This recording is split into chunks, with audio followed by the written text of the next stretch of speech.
Hello student, a very good morning to all of you. Biology की पिछली class में हम लोगों ने कृत्रिम कायिक प्रवर्धन को तथा इसके समस्त भागों को अच्छे से समझा था। आज की क्लास में हम सूक्ष्म प्रवर्धन, लैंगिक जनन तथा लैंगिक जनन की घटनाओं के बारे में समझेंगे। तो चलिए स्टार्ट करते हैं। सूक्ष्म प्रवर्धन को भी कृत्रिम कायिक प्रवर्धन का ही एक भाग कहा जा सकता है, क्योंकि यह भी पौधों में प्राकृतिक रूप से नहीं होता है। इसे भी मनुष्यों के द्वारा कृत्रिम रूप से कराया जाता है। तो चलिए देख लेते हैं सूक्ष्म प्रवर्धन क्या है। इस विधि द्वारा मातृ पौधे के थोड़े से ऊतक द्वारा हजारों नए पादपों को प्राप्त किया जा सकता है। इसमें पौधे के जिस भाग से प्रवर्धन करना होता है, उसके किसी भी भाग से टिश्यू का छोटा सा भाग काटकर अलग कर लिया जाता है। इसके बाद इसे अजर्म परिस्थितियों में किसी उचित संवर्धन माध्यम में वृद्धि कराया जाता है, जहाँ टिश्यू को ही ऊतक बोलते हैं, ऊतक पोषक पदार्थों का अवशोषण करके वृद्धि करने लगता है, जिससे कोशिकाओं के गुच्छे बन जाते हैं, जिन्हें कैलस कहा जाता है।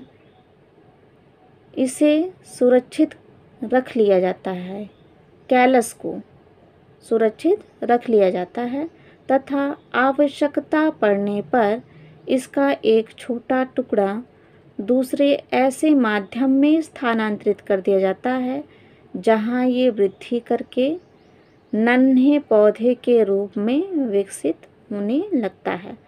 और जब ये नन्हे पौधे के रूप में विकसित हो जाता है, तो उसे मृदा में, मिट्टी में रोपित कर दिया जाता है। ठीक है, तो इस प्रकार से एक बार में ही ऊतक संवर्धन के द्वारा लंबे समय तक तथा बड़ी संख्या में पौधे प्राप्त किए जा सकते हैं। सूक्ष्म प्रवर्धन को ही ऊतक संवर्धन, टिश्यू कल्चर भी कहते हैं। जैसे कि अभी मैंने बताया कि क्या किया जाता है, इसमें मदर पौधे के केवल टिश्यू को लिया जाता है, ऊतक को लिया जाता है। ऊतक क्या होता है आप लोग जानते ही हैं। ऊतक क्या होता है? कोशिकाओं का ऐसा समूह जिनका जो संरचना और कार्य के रूप में समान होते हैं। ठीक, तो ऊतक के बारे में आपको पता ही है। इसमें क्या किया जाता है, ऊतक को जब निकाला जाता है पौधे के किसी भाग से, तो उसको अजर्म परिस्थिति या एसेप्टिक कंडीशन, अजर्म परिस्थिति या एसेप्टिक कंडीशन, ये क्या होता है? अजर्म, नाम से ही क्लियर हो रहा है, जर्म जीवाणु, बैक्टीरिया। ठीक है, यानी कि ऐसी परिस्थिति में टिश्यू को रखना जिसमें बिल्कुल भी कोई अन्य जीवाणु या बैक्टीरिया बिल्कुल भी ना हो। ठीक है, तो उसे हम कहते हैं अजर्म परिस्थिति। तो अजर्म परिस्थितियों में रखकर एक उचित संवर्धन माध्यम में वृद्धि कराया जाता है। संवर्धन माध्यम यानी कि कल्चर मीडियम।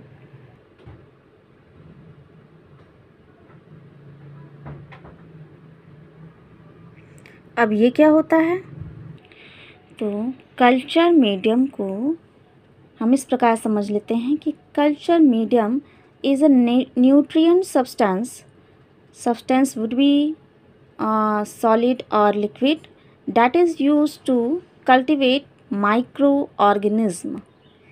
यानी कि संवर्धन माध्यम क्या है? संवर्धन माध्यम को हम किस तरह समझेंगे कल्चर मीडियम को, कि ये एक न्यूट्रिएंट सब्सटेंस होता है जो कि सॉलिड भी हो सकता है, ठोस भी हो सकता है और द्रव भी हो सकता है, और जिसका उपयोग हम माइक्रो ऑर्गेनिज्म को उगाने में करते हैं। ठीक है, तो जब टिश्यू को कल्चर मीडियम में रखा जाता है तो वहाँ वो न्यूट्रिएंट्स कई प्रकार के उसमें होते हैं। इस मीडियम में कई प्रकार के न्यूट्रिएंट्स भी पड़े होते हैं। तो इन न्यूट्रिएंट्स को वो अवशोषित करता है और धीरे धीरे वृद्धि करने लगता है, ठीक है, और जिससे कि कोशिकाओं के गुच्छे बन जाते हैं। और ये गुच्छे जो हैं, जिन्हें कहते हैं कैलस, इन्हीं को सुरक्षित कर लिया जाता है और आवश्यकता पड़ने पर इन कैलस का एक छोटा टुकड़ा किसी ऐसे माध्यम में स्थानांतरित कर दिया जाता है जहां ये वृद्धि कर सके और एक पौधे का रूप ले सके। आइए हम फिगर के माध्यम से इसको समझ लेते हैं। यहाँ देखिए, एक प्लांट टिश्यू पौधे के किसी भी भाग से लिया गया है, जिसे स्टेराइज्ड कर दिया गया है। स्टेराइज मतलब अजर्म कर दिया गया है, ठीक है, जीवाणु मुक्त कर लिया गया है, और इसे एक न्यूट्रिएंट मीडियम में रखा गया है, ठीक है। तो न्यूट्रिएंट मीडियम में रखने पर ये टिश्यू न्यूट्रिशन को अवशोषित कर लेता है और वृद्धि करने लगता है, और इसके बाद वृद्धि करके ये कैलस के फॉर्मेशन में परिवर्तित हो जाता है, ठीक है। इसे हम बोलते हैं कैलस। इसके बाद प्रत्येक कैलस को सेपरेट कर देते हैं एक छोटे छोटे सेल में। इसे हम बोलते हैं सिंगल सेल कल्चर्ड। ये कैलस है, कैलस को ही अलग कर लिया गया, ठीक है, तो इसे हम बोलते हैं सिंगल सेल कल्चर्ड। नेक्स्ट देखिए, और जब हमें एक नए पौधे की आवश्यकता होती है तो उसमें से हम एक सेल को निकाल के उसे दूसरे मीडियम में रख देते हैं न्यूट्रिएंट्स की, और वो धीरे धीरे कुछ दिनों में एक नए पौधे में परिवर्तित हो जाता है। जब वो पौधे के रूप में विकसित होना शुरू कर देता है तब हम उसे यहाँ से निकाल कर मृदा में या मिट्टी में रोपित कर देते हैं, जिससे कि एक नए पौधे का निर्माण हो जाता है। तो इस प्रकार से ऊतक संवर्धन द्वारा या सूक्ष्म प्रवर्धन के द्वारा एक ही बार में और काफ़ी कम समय में ही बड़ी संख्या में पौधों को प्राप्त किया जा सकता है। इस प्रकार का संवर्धन मशरूम, गुलदाउदी, सतावर, आर्किड आदि में किया जा सकता है।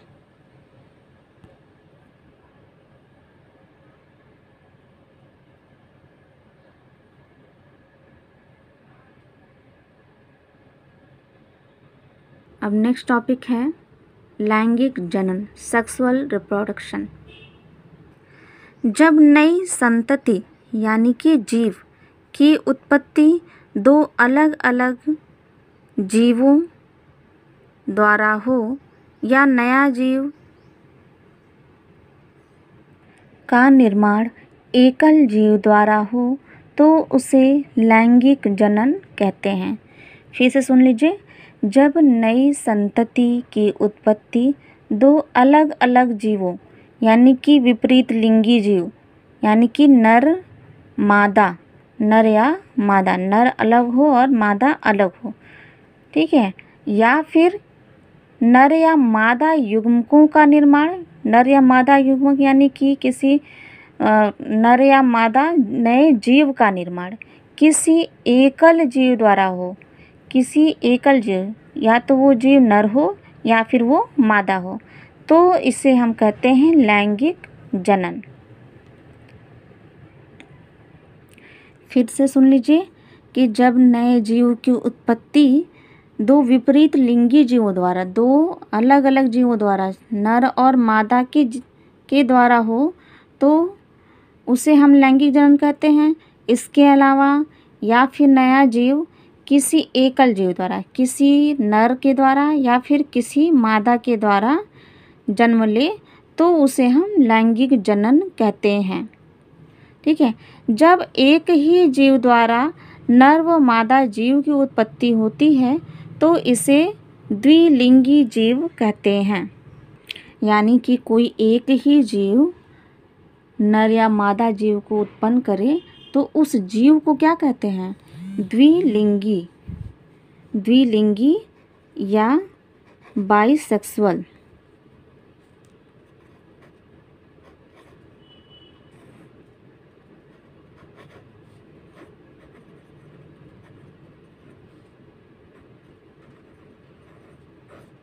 ठीक है। और यदि दोनों प्रकार के युग्मकों का निर्माण अलग अलग जीवों के द्वारा होता है तो उसे एक लिंगी जीव कहते हैं।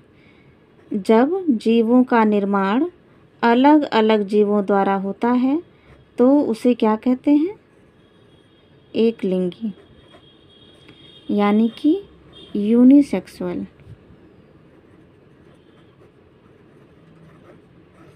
ठीक है, बहुत ही ध्यान समझिएगा। द्विलिंगी और एक लिंगी।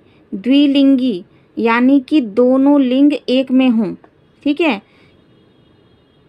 और एक लिंगी यानी कि एक जीव के पास केवल एक ही लिंग हो, एक जीव केवल नर है या फिर वो मादा है, तो उसे हम बोलते हैं यूनिसेक्सुअल। जबकि द्विलिंगी क्या होता है? द्विलिंगी यानी उसमें नर के भी कैरेक्टर हैं और उसमें मादा के भी कैरेक्टर हैं, इसलिए उसे हम बोलते हैं द्विलिंगी, बाइसेक्सुअल। ठीक है। लैंगिक जनन में नर और मादा युग्मक आपस में फ्यूज होकर या मिलकर जाइगोट में परिवर्तित हो जाते हैं और जाइगोट विभाजित होकर एक नए ऑर्गेनिज्म या नए जीव में परिवर्तित हो जाता है। नेक्स्ट है लैंगिक जनन की घटनाएं, इवेंट्स इन सेक्सुअल रिप्रोडक्शन। ये भी 3 भागों में विभाजित है। निषेचन पूर्व घटनाएं, प्री फर्टिलाइजेशन इवेंट्स। दूसरा है निषेचन फर्टिलाइजेशन एंड तीसरा है निषेचन पश्चात घटनाएं, पोस्ट फर्टिलाइजेशन इवेंट्स।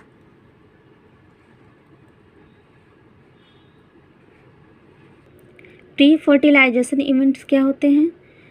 निषेचन पूर्व घटनाओं में पहले नर और मादा गैमीट का निर्माण होता है। ठीक है, नर और मादा गैमीट का निर्माण होता है। ये कैसे होते हैं? ये हैप्लॉइड होते हैं, यानी इनमें क्रोमोसोम का एक जोड़ा होता है।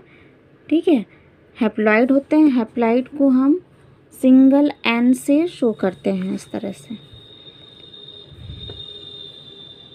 ऐसे हैप्लॉइड होते हैं तो ऐसे करते हैं। डिप्लॉइड होते हैं, 2 एन शो करते हैं। लेकिन गैमेट कैसे होते हैं? हैप्लॉइड होते हैं।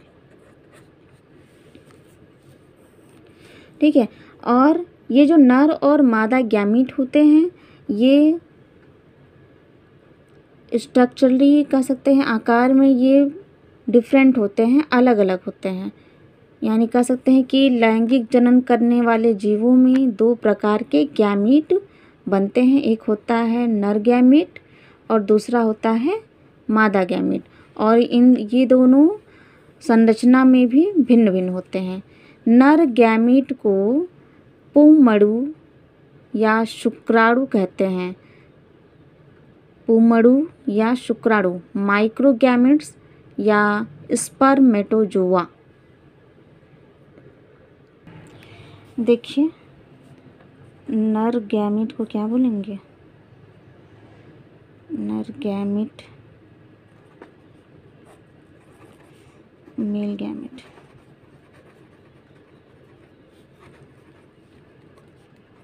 पुंमड़ू या शुक्राणु।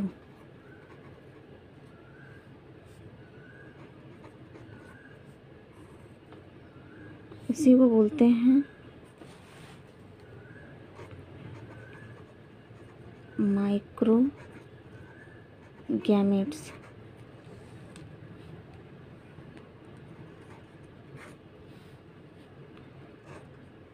इस पर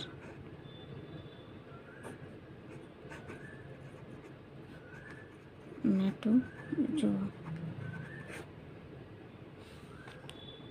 ठीक है, और मादा गैमीट को क्या बोलेंगे, फीमेल गैमीट को?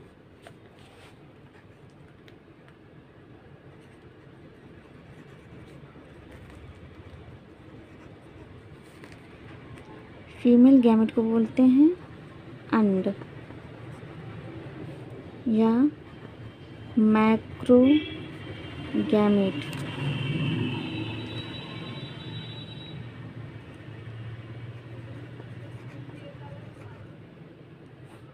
या ओवम।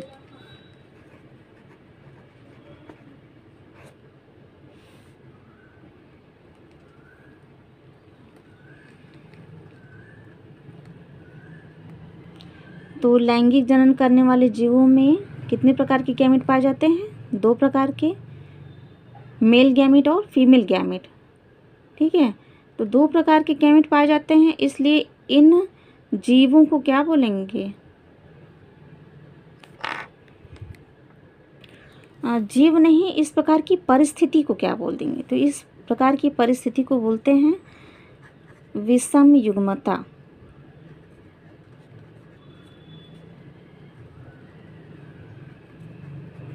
विषम युग्मता।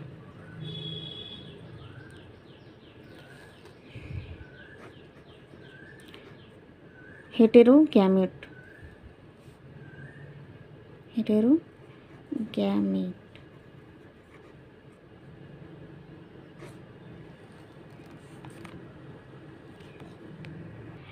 मेल गैमेट के मुकाबले में जो फीमेल गैमेट होता है वो बड़ा होता है, यानी फीमेल गैमेट बड़ी होती है और नॉन मोटाइल होती है, अचल होती है। जबकि मेल गैमेट क्या होता है, वो छोटा होता है और मोटाइल होता है, वो चलायमान होता है।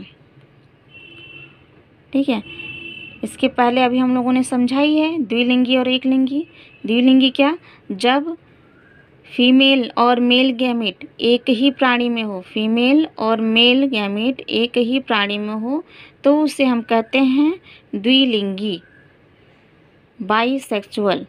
बाईसेक्सुअल को के अलावा इसको और भी अन्य नामों से जाना जाता है, जैसे मोनोसियस, हर्माफ्रोडाइट। ठीक है, द्विलिंगी प्राणी को ही बाईसेक्सुअल, मोनोसियस तथा हर्माफ्रोडाइट कहते हैं।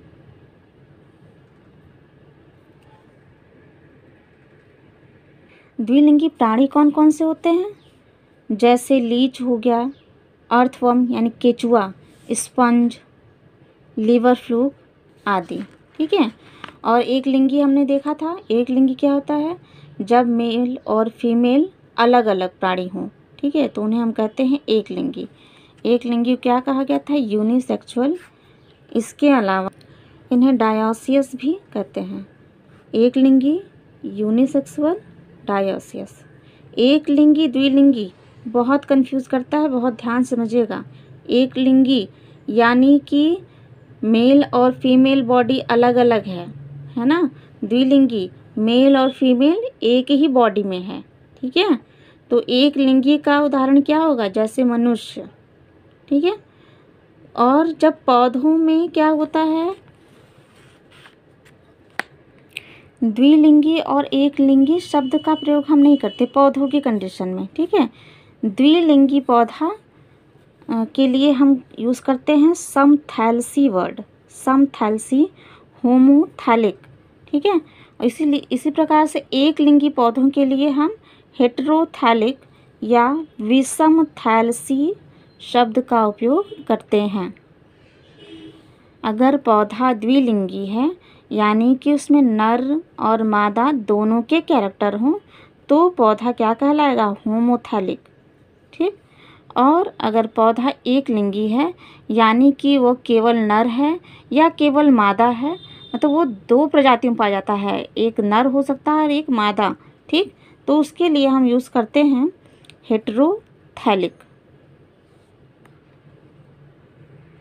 इसके अलावा मैंने अभी स्टार्टिंग में ही बताया था कि नर और मादा गैमीट जो होते हैं वो आकार में, संरचना में अलग अलग होते हैं। ठीक है, लेकिन कुछ ऐसे सवाल हैं जैसे कि क्लेमाइडोमोनास, उसमें नर और मादा गैमीट देखने में बिल्कुल समान होते हैं। तो ऐसे नर और मादा गैमीट जो देखने में समान होते हैं उन्हें हम कहते हैं समयुग्मक। ऐसे नर व मादा गैमीट जो देखने में समान होते हैं उन्हें हम क्या कहते हैं? समयुग्मक। समयुग्मक यानी आइसोगैमीट्स या होमोगैमीट्स।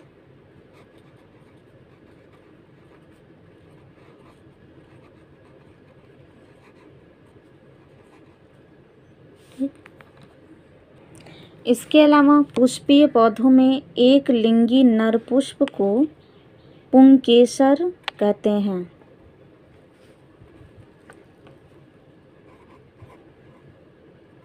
पुंकेसर। स्टामिनेट, स्टामिनेट या स्टामिन भी कहते हैं इसे। स्टामिन।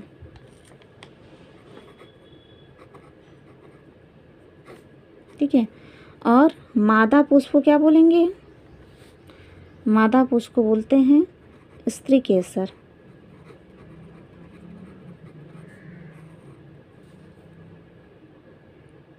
पिस्टिलेट या फिर पिस्टिल।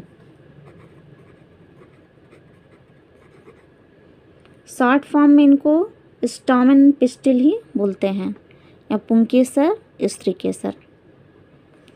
जब नर तथा मादा पुष्प अलग अलग पौधों पर होते हैं तो इन पौधों को क्या बोलते हैं? एक लिंगाश्रयी, डायोसियस।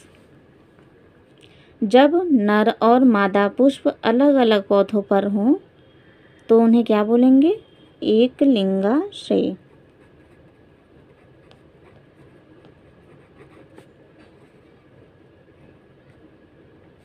ठीक है।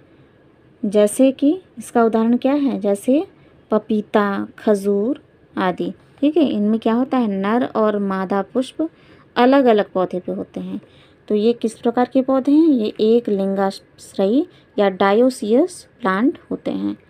और जब नर और मादा पुष्प अलग अलग हों लेकिन एक ही पौधे पर हों, यानी कि पौधा एक हो, पौधा एक ही हो लेकिन पुष्प अलग अलग जगह पे हों। जैसे मान लीजिए यहाँ पे कोई पुष्प है तो ये है फीमेल पुष्प है। ठीक है, फीमेल फ्लावर है। और इधर कोई फ्लावर है और ये मेल फ्लावर है, यानी कि पौधा एक हो। ठीक, पौधा एक हो लेकिन फ्लावर जो हैं वो अलग अलग हों। तो ऐसे पौधों को क्या कहेंगे? ऐसे पौधों को हम कहते हैं मोनोसियस।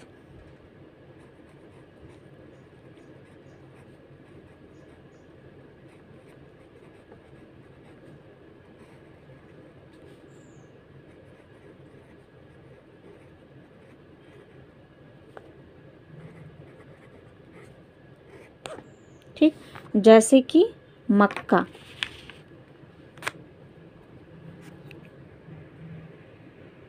इन्हें हम द्विलिंगी या बाइसेक्सुअल प्लांट कहते हैं। ठीक है, इन्हें हम द्विलिंगी और बाइसेक्सुअल प्लांट भी कह सकते हैं। तो एक लिंगाश्रयी पौधे, ठीक है, मोनोसियस पौधे, स्त्री केसर, पुंकेसर, ये सब चीज़ें आप अच्छे से समझेंगे। ठीक, चलिए अब आगे चलते हैं। पहले ही मैंने बताया था आप लोगों को कि युग्मक क्या होता है? हैप्लॉइड होता है, अगुणित होता है।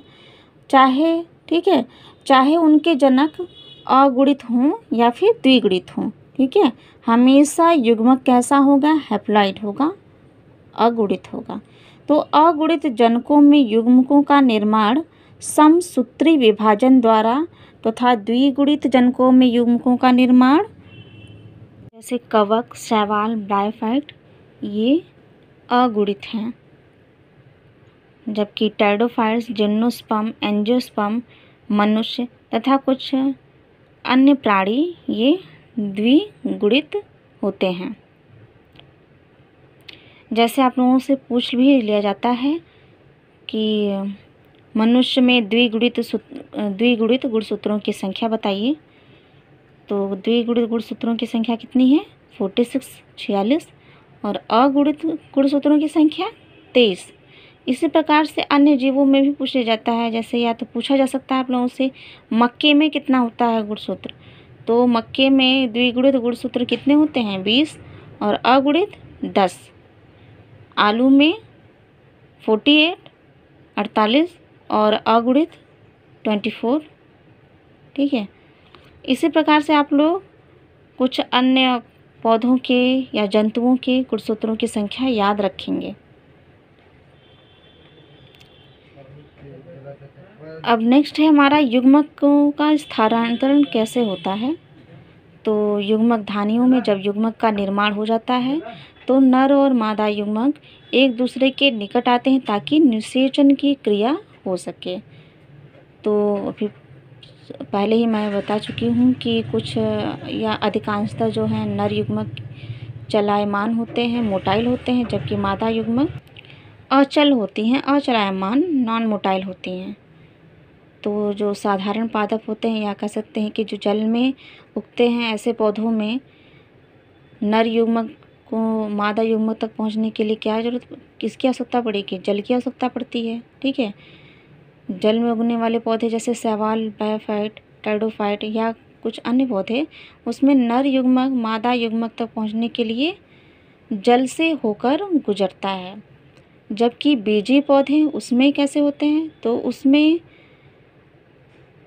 नर युग्मक परागकणों के माध्यम से वर्तिका तक अनेक माध्यम जैसे वायु, जल या फिर कुछ जंतु या कीटों के द्वारा वर्तिका तक पहुंचते हैं और वर्तिका पर पहुंचकर अंकुरित हो जाते हैं, जिससे परागनली का निर्माण होता है। और ये परागनली अपने साथ नर युग्मकों को अंडक में प्रवेश करा जाती है और वहाँ पे पहुंचकर परागनली नर युग्मक को अंड के पास मुक्त कर देती है, जहाँ से नर और मादा युग्मक या नर या अंड का निषेचन होता है और जाइगोट का निर्माण होता है। तो अगली क्लास में हम लोग इसका जो सेकंड पार्ट है निषेचन, फर्टिलाइजेशन, और जो थर्ड पार्ट है निषेचन पश्चात घटनाएं, पोस्ट फर्टिलाइजेशन इवेंट्स के बारे में पढ़ेंगे।